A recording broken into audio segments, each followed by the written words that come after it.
does this work? I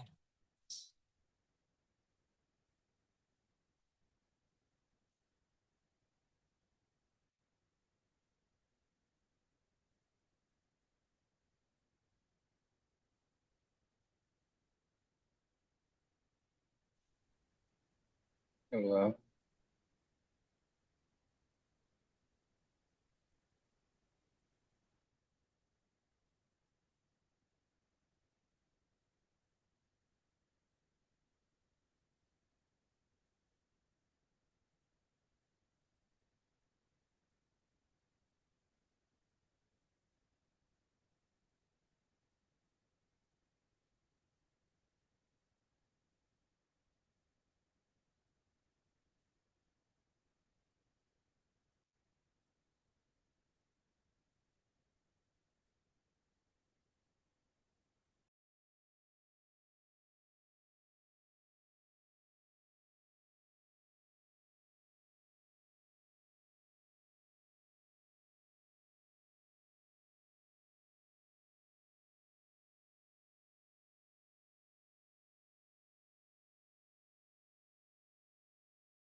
Hey Kai, how you doing, buddy? Good, good. How is everyone? Hey, Mr. Good, Rex, Hey Steve. how you there. doing? I'm great. I'm great. Nice to see you. Hello, good evening. Hi there. Just wait a couple minutes here and then we will get started. You guys, heads up. I'm not used to using Zoom alone, so we'll see how this goes.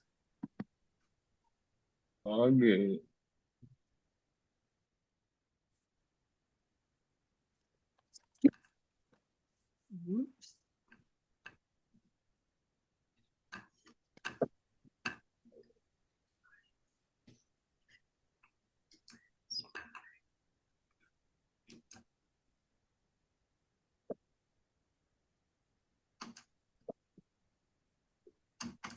All right. Thank you everyone for joining me. I appreciate this. I love that I'm talking to people from all over the place here. And I like this meeting setting so I can see you so we can interact. Excuse me, Rex, I'm not hearing you very well.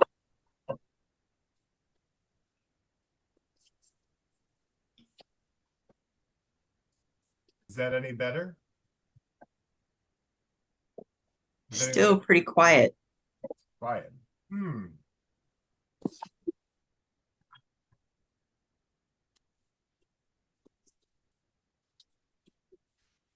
I'm Pastor Ed. All right. Is that better? Can everyone else hear me okay? Loud and clear. Okay. I hear you fine. Hello. Great. Hello. I'm having a hard time hearing. Everyone else can hear me though, right? Is it your volume maybe? I can't. I can hear you. Yeah, I have everything turned up and I turned off the fan. Not sure what else to do.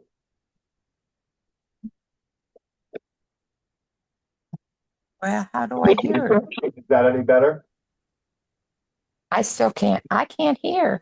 How do I raise my hand? Or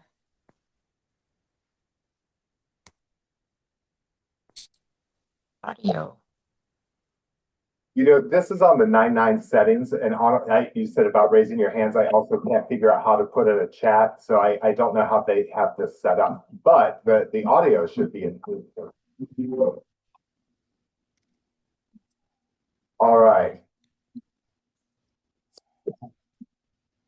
All right, guys. It is 7:02.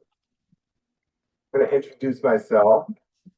My name is Rex Lott. I'm a headshot photographer.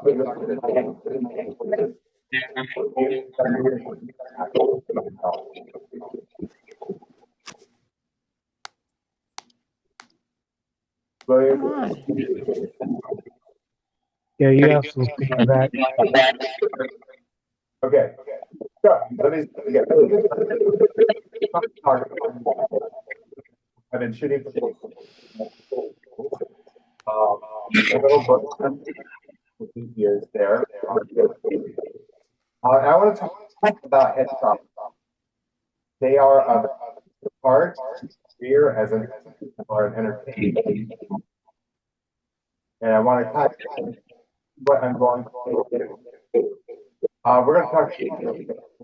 Can we pause a second, please? Everyone needs to put their mic on mute. Very mute. My There we go. Is that better? Much better, thank you. Okay, so we're going to talk about what a headshot is. Who sees your headshot? And I want to talk a little bit about the players in this business and go over some terminology that you might come in contact with so you understand who these people are and what they do. We're going to talk about what a headshot should look like and why. We'll talk about different looks. You know, when you look at photographer sites and you'll see a lot of times they will price their headshots by how many looks you're going to shoot. We're going to talk about what that is. You probably have. We're going to talk about how to find a photographer, how to communicate with them to make sure that they're the right fit for you. I always joke that finding a photographer is kind of like finding a therapist. It has to work for both of you to get a good product for what. I'm still admitting people here. Then we're going to talk about pricing too, because depending on where you are, after different photographers, we're going to talk about why the prices are different and what to look for, how to communicate with them. We'll talk about makeup and retouching, and then I have a slide presentation to show you of kind of do's and don'ts. And the reason I like to do that is because for a lot of people who are just starting out, ready to invest a few $100s into headshots. But at the beginning, you can photograph yourself, and I'm going to show you kind of get started so that you have a photograph that works as a headshot for you. So we'll go over some tips and tricks for that, and I'll show you some examples. All right, so here we go. All right, what is a headshot?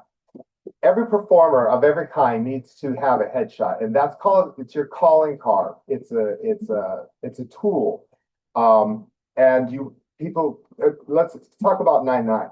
I want to pretend that we're talking about a Tide commercial, that is, you know, a laundry detergent commercial that's casting. They need actors for their commercial.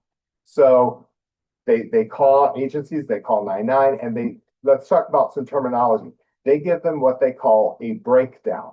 A breakdown is a characterization of what they're looking for in an actor, in a character. And a breakdown, if you haven't seen one of these, it starts with a physical description.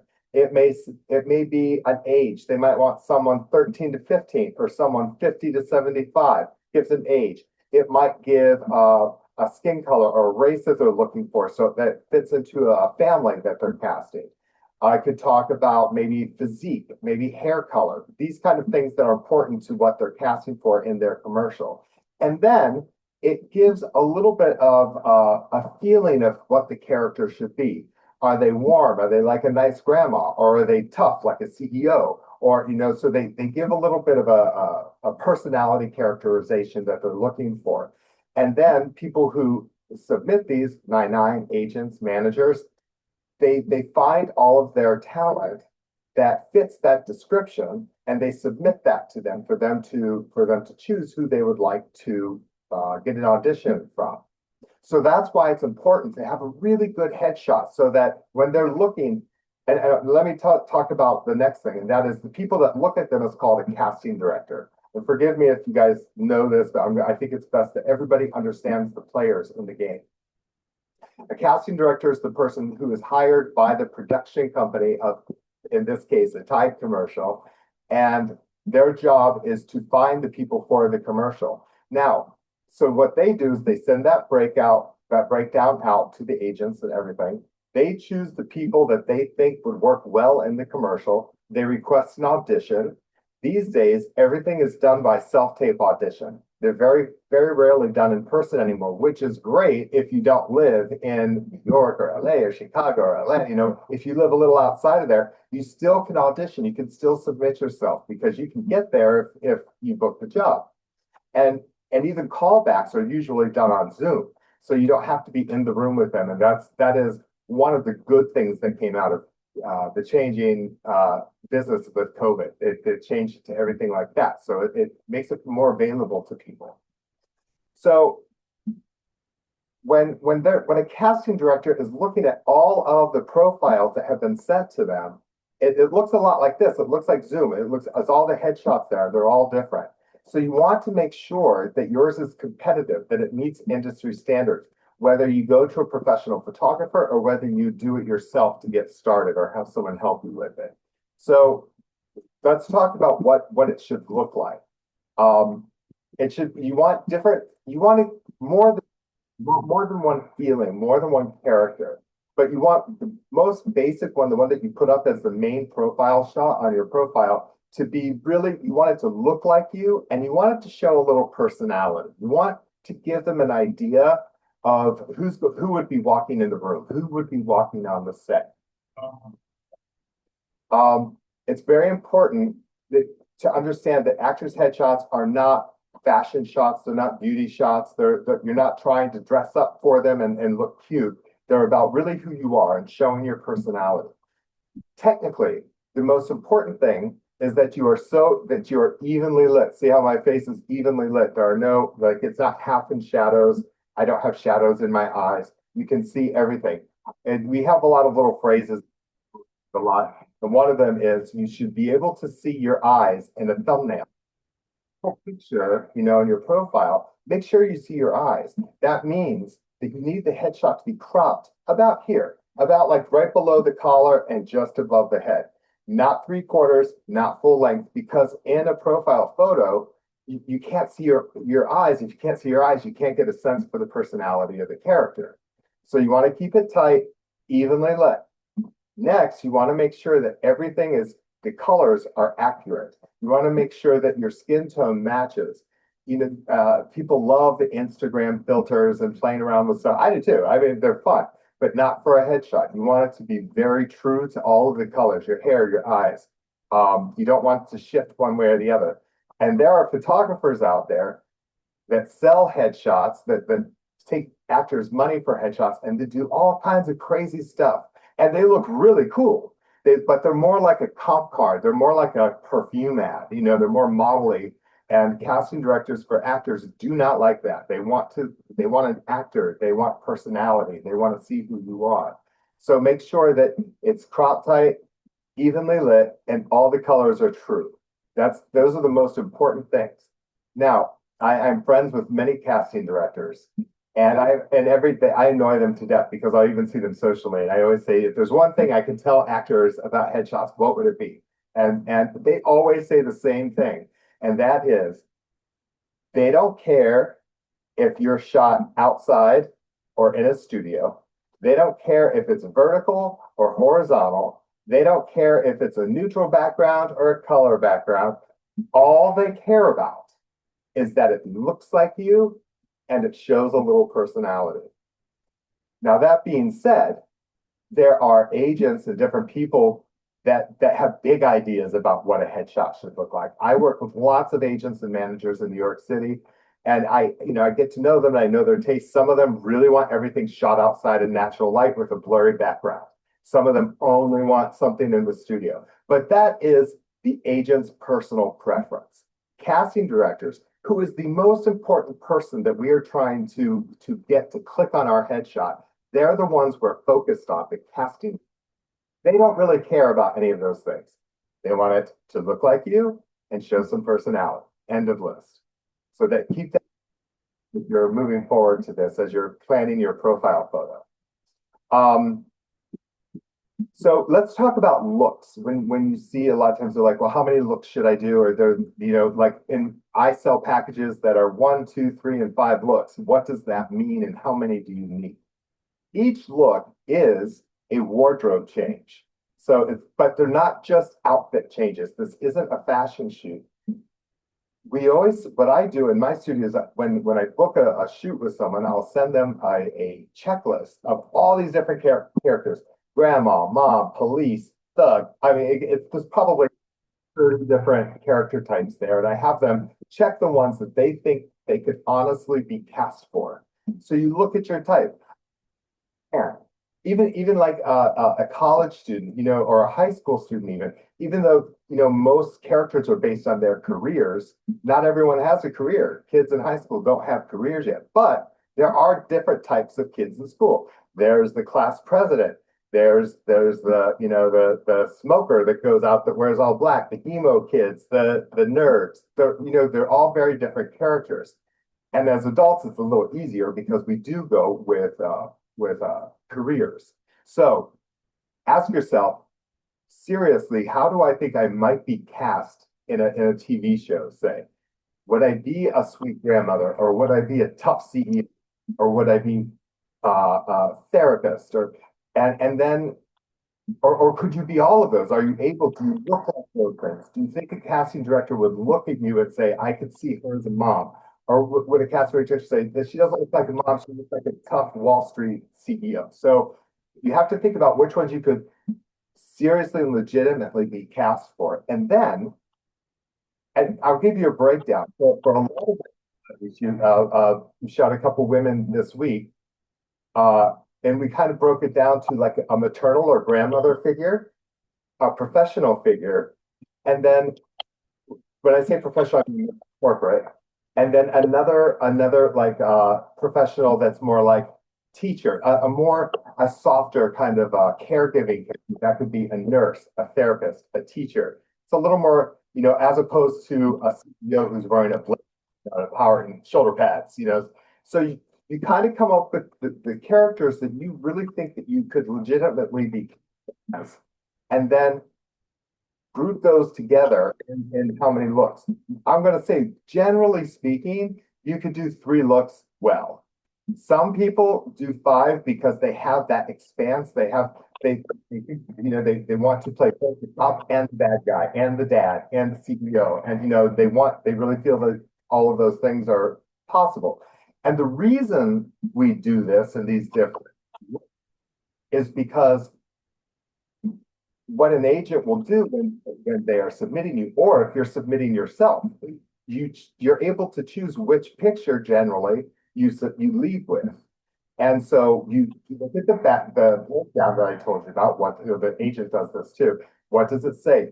Are they a soft, wonderful person? They'll choose the photo that makes you look most like the mom or the dad. If it's a tough Wall Street person, they're going to pick the one in the suit or the blazer, because you want to lead with that one. And you don't want to get into costumes. You just want to lean into it with your wardrobe. I always say that you want to spoon feed them, don't shove it down their throat. So one outfit could cover many different characters, but you want to give that kind of range. Does that make sense? So you base how many looks you shoot on how many characters you think you would most likely go out for. Like I said, typically 3 looks, it covers a lot of things. Now, within one look, say you're wearing a suit, you could be a businessman. You could, and the way you give different characters, then you're wearing the same clothes as all of these different professions, but then it's what you give. Is you're an actor, so you act. Even in a headshot, you give a little sense of that person. Are you tough? Are you like a tough Wall Street guy? Then you're very serious. But you could wear that same suit and be a pastor and be warm and compassionate, and or you could be a lawyer who's on TV for injuries and be like, really kind of cheesy in the same suit. It covers all of those different characters. So you kind of think about that. What you want to present, what you think a casting director would see you as most of all. And the reason we do this is because if it's a role for a Wall Street tycoon, you don't want to send in a picture in a t-shirt or a tank top because they can't visualize, not that they can't, but they don't have time to visualize you in a suit in that, especially when they're looking at 50 other people who are wearing a suit and who do look like they're Wall Street type dudes.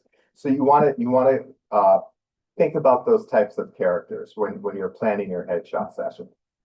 And again, this is whether you're shooting with a professional photographer or whether you're having someone help you to do your own to start out. Think about these things.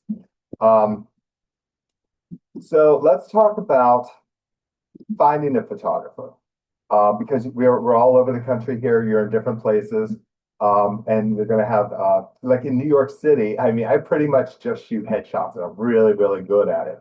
Don't ask me to shoot a wedding or something like that. I'm not good at it. But the people who shoot weddings are really good at it. So in New York, there are so many photographers that we can really, really specialize. However, that's not how it is in most places. You know, if you're in the Midwest, if you're in a smaller town, not even a smaller town. I mean, I'm from Akron, Ohio. That's a big city, but still, the few photographers, successful photographers that are there, they shoot headshots and weddings and senior pictures and commercial stuff. And, you know, they're a jack of all trades.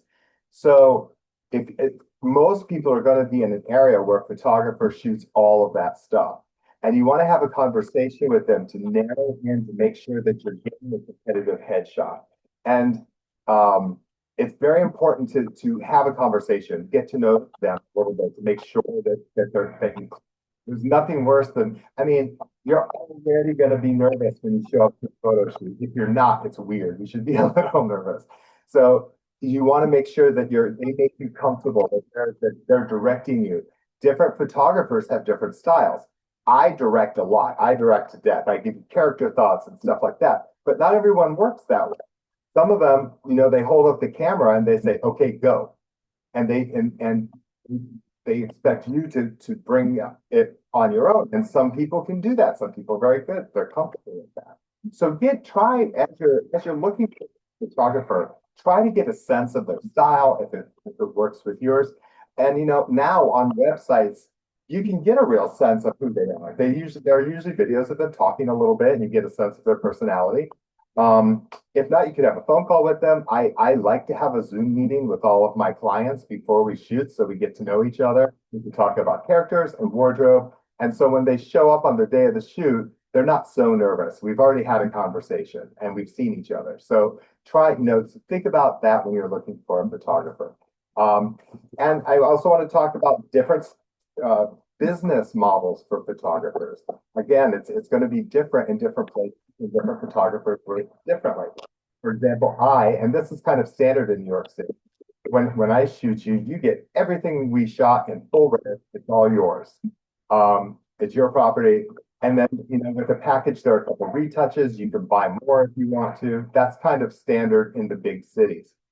In smaller markets, sometimes photographers will shoot you and send you proof, digital proof, so you can see the picture, but you don't get the full size JPEG. This is your property. You have to buy them individually.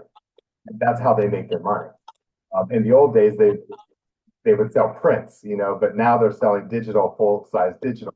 So when you go in and you're talking to a photographer and you're trying to figure out which one works best for you, keep that in mind too. What is included? Are these my property? Do I get everything? If not, how much are you going to charge per image? All of those things are very important because you don't want to, you know, you might choose a photographer because she's inexpensive, but then find out that in order to actually get anything, you have to pay a lot more money. So understand what you're getting in the package, no matter who it is. Have a very honest conversation with them. All right. How to communicate with them. Photographers are completely visual people. We can sit and have a conversation about a certain lighting or a look or something that you want to convey, and I may have an idea, but if you can show me a picture of what you're talking about, even if it's a headshot from another photographer or something from a magazine, people send me photographs from my own website to say, I like this. I'm like, and so it's my job then. It's like, okay, great. What do you like about it? Do you like the light? Do you like the outfit? Do you like the feeling, the expression? Do you like the background? be able to think about these things when you're going through and choosing images that you want to share with them, that you want to emulate. Also know what it is about it that you like, so that you can communicate the more you can communicate, the better product you'll get, the happier you'll be. All right. And you know, not only actors need headshots. If you're a stand-up comedian, if you are a dancer, if you're play instruments, everybody needs headshots. Actors need different looks to show characters. If you play trombone for a living or you're a stand-up comic, you probably don't need that. You probably get away with like one feeling, but you're going to need something to show to people and something for them to print on the program, for the show, that kind of thing. Professional makeup. This is kind of, I recommend it for my female identifying actors if they want to do it. If they feel comfortable doing it, we'll go for it. I always just say, just know I am not a Photoshop makeup. You know, like I can't do your makeup for you in Photoshop afterwards. So if you're able to make the investment, and this is mostly for women, then try to get a professional makeup artist to work with. Another thing is that when you're interviewing them, when you're talking to them, see if there's someone that does, they call it a do and go, where they come in, do your hair and makeup, and they leave, and then you're shooting. Or if they're with you the entire time on the set. My makeup artist is always with me because as I'm shooting, hairs fall out of place, things happen, and they're fixing them all the time to make sure that it's a polished look and that we don't have to retouch every little thing. So you find out about that too. Some photographers have a dedicated makeup artist that they work with all the time. I have 2 or 3.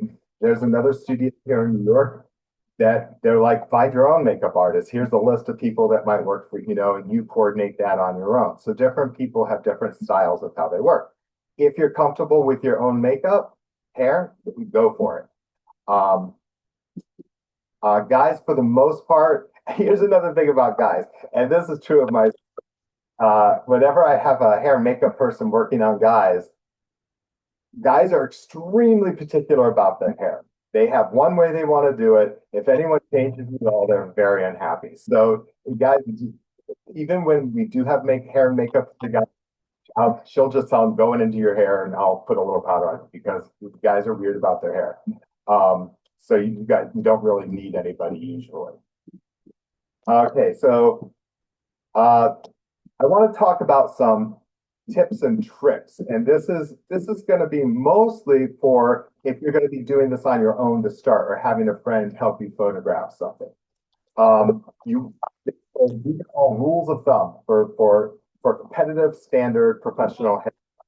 First of all, you want to be looking straight into the lens. Don't look away, don't shift around, don't be cute looking around like that. Right at the lens. You want to show personality. If you have a good smile and you like to smile and you want to do commercials, commercial agents, commercial casting, they always want a big toothy smile. They want to see the best you got in terms of that. But if you know that's more for commercial, for film and TV and theater, you don't have to have a big toothy smile, but you do want to show personality. You don't want to be serious. You don't want to remember these people have to be in the room with you. They have to work with you. Look pleasant, at least a little bit. Unless your character is like just like a villain and that's what you're going to play and that's it. Lighten up a little bit. Like a little flirt, you know, just a little for friends, oh, how you doing? You know, like just a little something that's engaging and friendly, and they want to meet you. So there isn't, you know, there's the big smile, but not this. And that's very fashion too, you know, you're like mean, like that doesn't work for a headshot. You want to show a little something. So keep that in mind when you're doing that.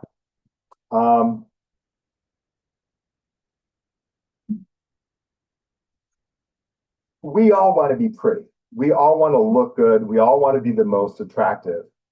That is not what a headshot is. It ain't pretty. It doesn't have to be pretty. Now, maybe the prettiest photo, the most handsome photo of you is also the best competitive headshot that shows personality, but it isn't always. So, and I would fall into the same trap myself, frankly.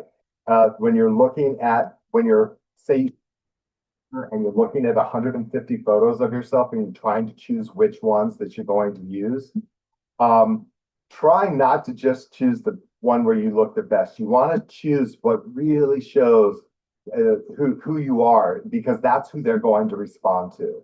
Keep that in mind. What I do normally is I have my clients, I advise them, okay, so for a 3-look shoot, I usually shoot around 150 frames. That's for 3. So about 50 frames per look generally.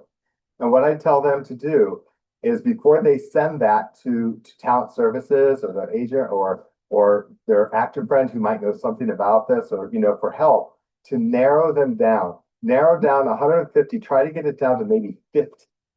That way, you like every one of those 15. So whatever that might help you choose, you already like it. Because there's nothing more than if I'm looking at 150 photos and I spend time, I take this seriously and I do process of elimination. I narrow it down and I'm like, you know what? These are the 5 or 6 that you should choose from. These are really strong headshots. And they say, I don't like any of those. It's very annoying. So, and I've just wasted a lot of time and energy. So go the reverse. Take out anything you don't like, narrow it down to the 10 or 15 that you can live with. That way, when you send it to talent services and they help you choose whatever they choose, you already like. You don't have to go through that back and forth. You're saving everybody a lot of anxiety. So that's about choosing. I want to go over some technical aspects. I have some examples here I want to show you, and this is especially helpful if you're going to be doing this on your own.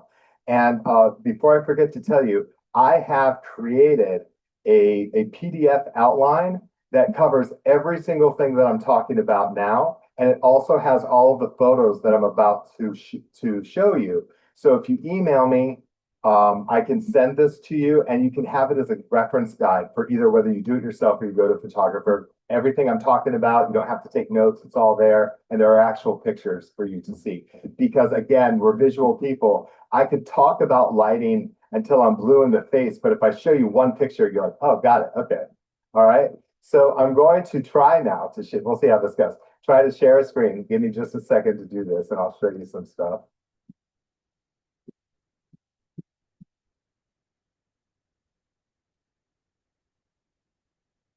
And I totally can't find where to share screen.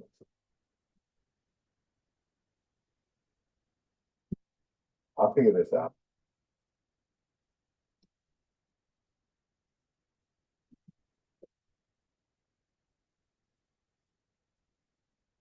No, this is a let me. Well, that's disappointing.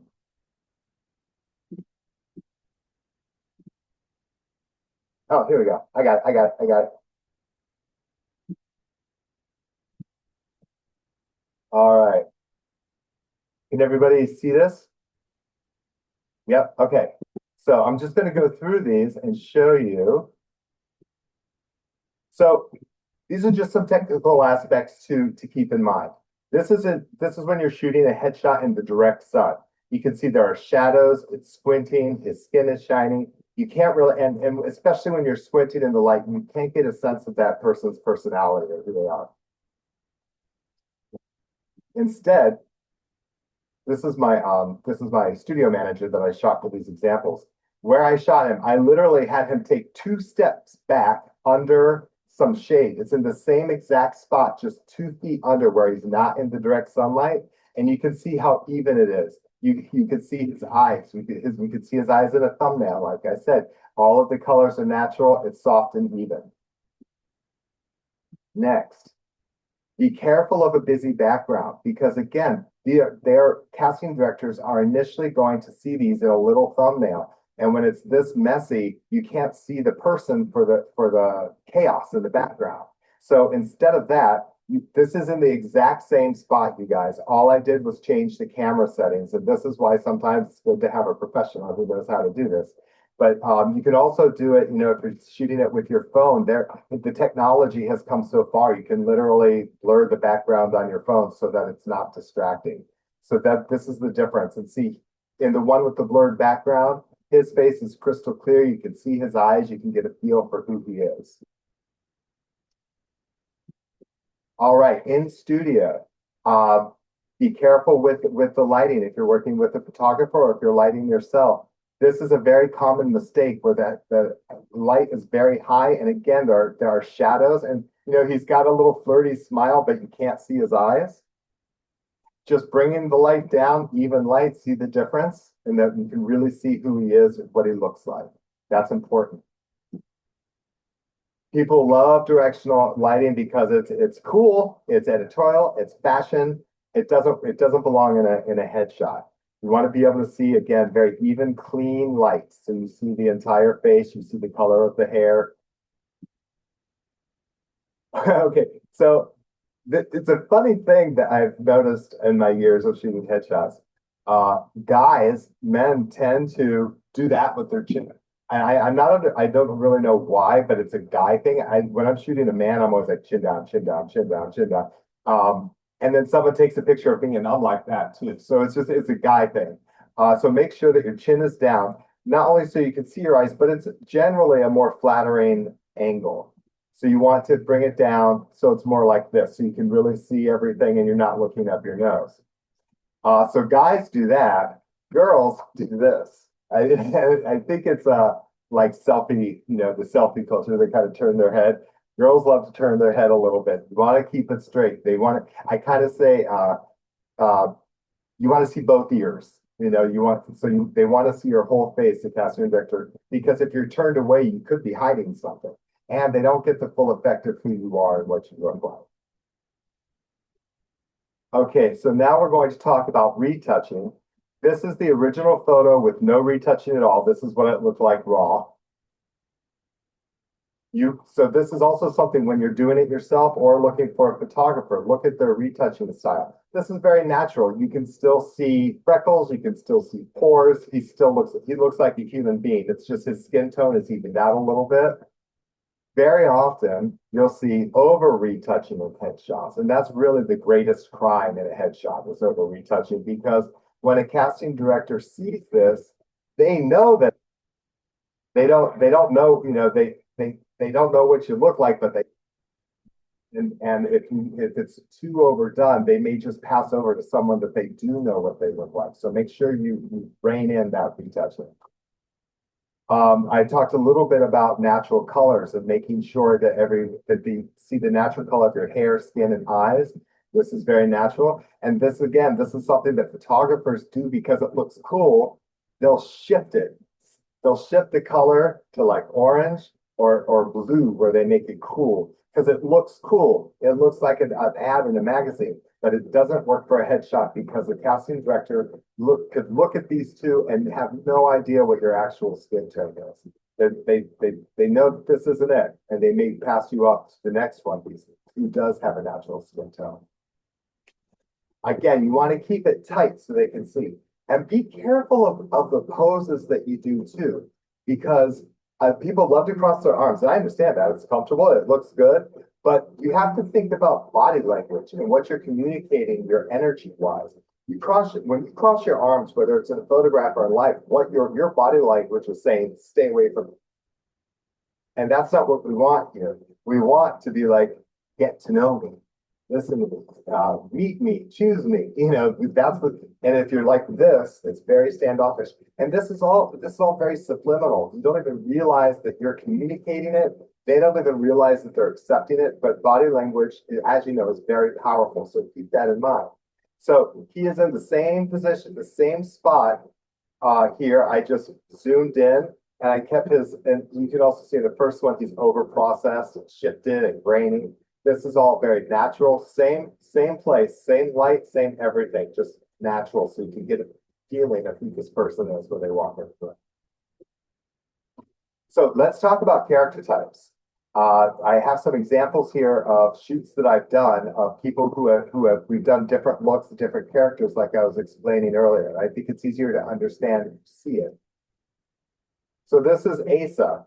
This is him as a lawyer. And Asa, if you watch SVU, he is a recurring lawyer on SVU here in New York. He works all the time as exactly this, as this lawyer. That's the face he makes on the show. But he's more than that. He can be more than that. He can also be a dad, the nice guy who has the barbecue. And so his clothes fit that description. It fits. And as much as we talk about wardrobe, wardrobe should not be the focus of a headshot. It should be in the back seat. It's not a fashion shoot. So you want like wardrobe, but you want to lean into a character without making it a costume. And then also like this is what we call like date night, just a nice guy out with his wife. This would be for like the leading man role. And then here we have very raw look. You know, there's like Mayor of Easttown and those shows where it shows like real people in real working towns, and you know, and it's very raw. And they, especially in New York, they shoot very raw. In LA, it's a little more glam, as you know. But so we did something like a raw, tough worker, but she could also, you know, put a little makeup on, and she's still tough, but she could be a detective. And then a big smile and denim. Nothing says mom like denim. Keep that in mind. You throw a denim jacket on, mom. You're picking the kids up from soccer. This is Yoshi. I love this shot. He looks at this actor also teaches martial arts, and he does stunts in movies. So he really does, like, he does all the martial arts and karate and stuff and teaches it. But he's a dad, you know, and look at the difference. It's just pushing his hair back, different outfit, different expression, completely different character. So depending on the character that he's submitting, let me show you one more of his. And then he looks like a CEO or a statesman here. So depending on what the breakdown is, what they're looking for, you would choose the photo that best fit that description. Because, you know, for the hired assassin, if you're wanting to go for a CEO, they're going to look at that. They're not going to see CEO. So you want to, this is why you do different looks. Color is powerful. The two most powerful colors are red and black. Black is powerful. It denotes either nightlife, like a bartender or a bouncer, or it denotes a villain, a bad guy. So as much as we all like black, I'm wearing black now. It's flattering. Out of New York, I love it. In a headshot, it is a very powerful message. It says that I'm either living in the night world or I'm bad. Keep that in mind. It's powerful. Red is fiery. It's passion. It's excited. And if it looks good on you, and you are those things, if you are passionate and fiery and excited, go for red. If you're more of a librarian type, you know, more calm, and you know, you probably wouldn't wear red because it gives you that sense of passion. A lot of the younger people are asking for a character look that's kind of like an activist journalist, you know, there's a lot of stuff that's being filmed right now, so that's what we gave her here. And then like a college student. Oh, and if, you know, throwing a pair of glasses on raises your IQ 10 points automatically. So if you're doing like a CEO or a student or a doctor, it's okay to put on a pair of glasses for a character shot, you know, for a few shots. You don't have, it doesn't have to be your main photo. Be careful technically that for the reflection on the lenses. At the studio here, we have a big box. We bought a whole bunch of like readers from Amazon and popped out the lenses. So they're just the frame, so there's no reflection in the eyes. So there are tricks around that too. Here's a few more. This is Sean as a newscaster, which he has played a newscaster on TV and in movies so many times. Goofy neighbor, see, throws on the glasses are smart or quirky. So here they're quirky. And these are just the frames with the lenses popped out, and you can't even tell. And then a little more, you know, laid back, a little more dad. So that is my presentation, my slides there. Get out of this. There we go. So that's kind of where we are. How do you feel about all that? Does all that make sense? Does it help you understand it a little bit more?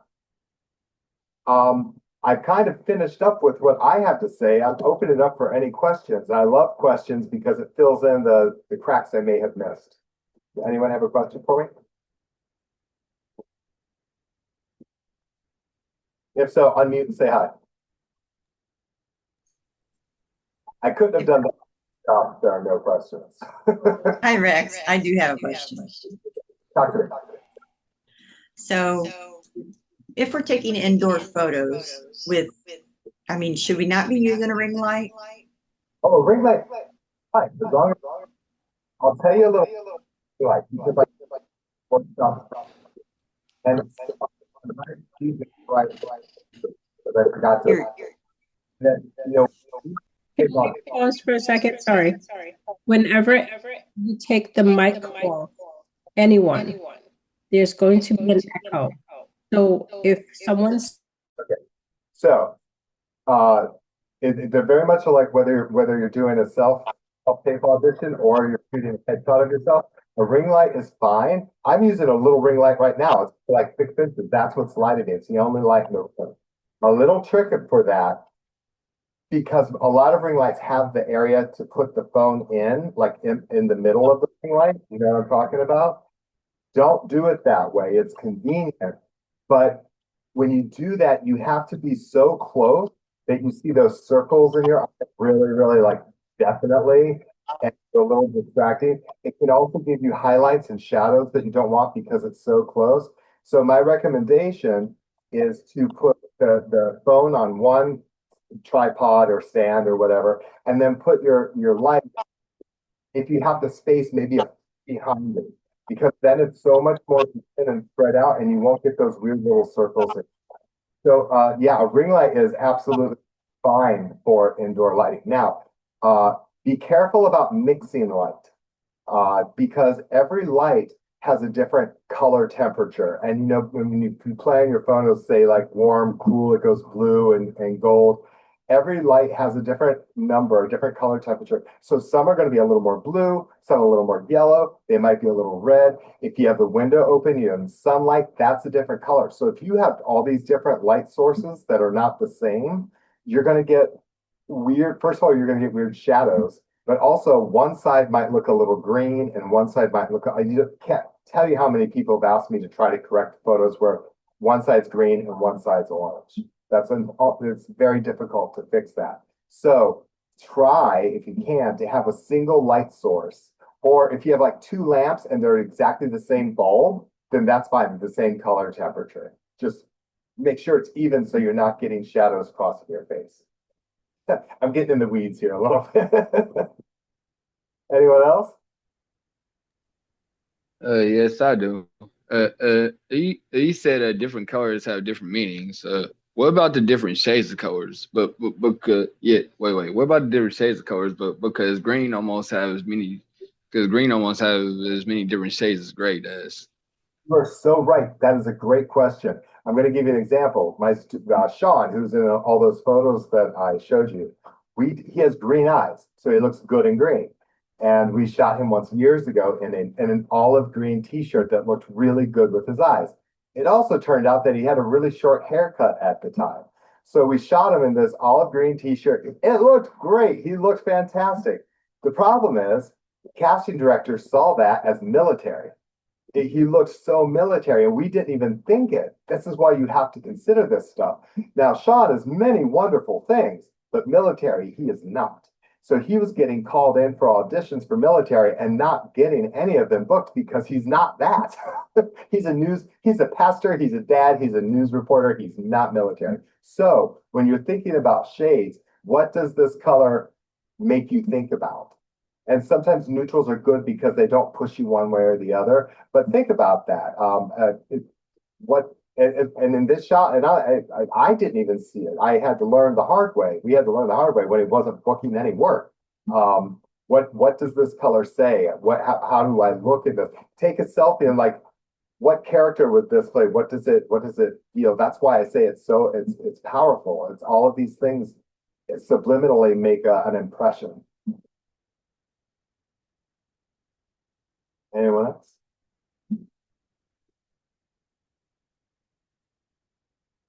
Yeah. Sorry. How do you make a look without it being a costume?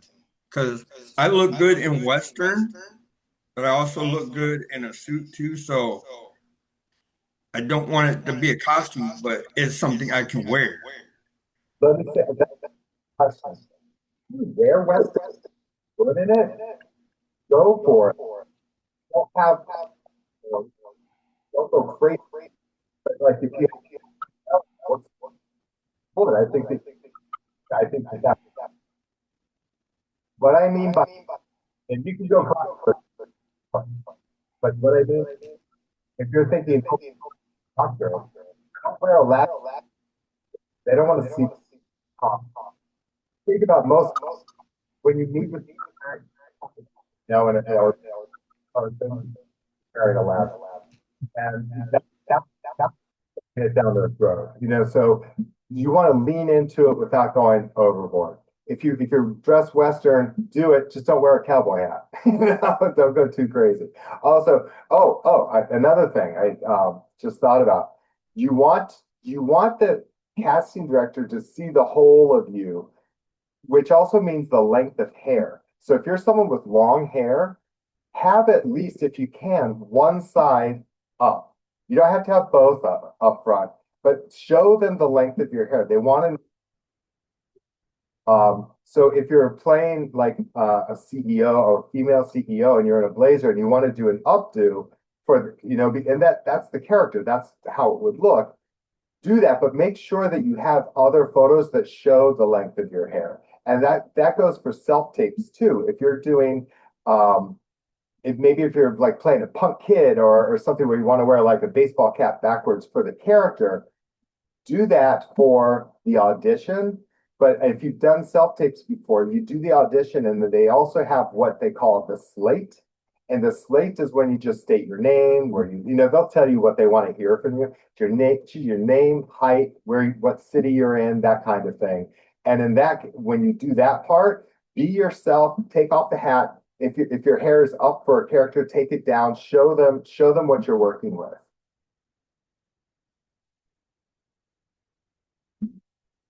Anyone else?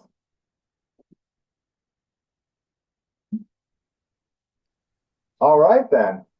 I think that we're going to wrap up. I hope it was helpful. I hope that you're a little more prepared moving forward with headshots, whether you're doing it yourself or hiring a professional.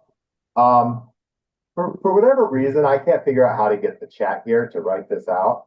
So I'm just going to have to tell you my email. My email is info@rexlott.com, REXLO.com. You can email me and ask me. I'll send you that PDF. It has all those photos. It has everything I talked about in there. Also, if you are in the New York area and you would like to work with me for headshots, I also have a discount for 99 members. So you can ask me about that too. My website is rexlott.com. You can check out my work there. I wish I could type that. Sorry guys, I can't do it. Can you repeat that, Rex? Yeah. Yeah, the email. The email is info@rexlott.com. REXLOTT.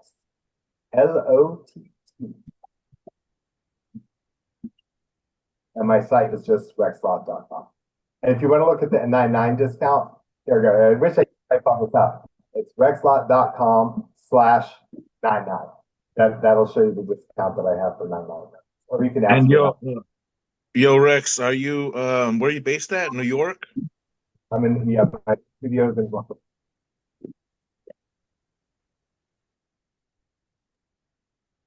What is the studio called again? Oh, right. Okay. Yeah, and if you email me for the PDF with all the information, I also have all my information on that too. So you'll be able to look it up from that way. All right. Thank you so much, everybody. I'm so happy that they let me have a meeting where I could see all of you. It helps me a lot to see your bright, shiny faces. Thank you. Thank you. Thank you, Rex. This feels exactly like Sean's class. What's that? This felt exactly like Sean's class. I like it. Thank you. Thank you. Really, really fun. Appreciate it. Have a great night. You too. Take care. Yeah. Thank you.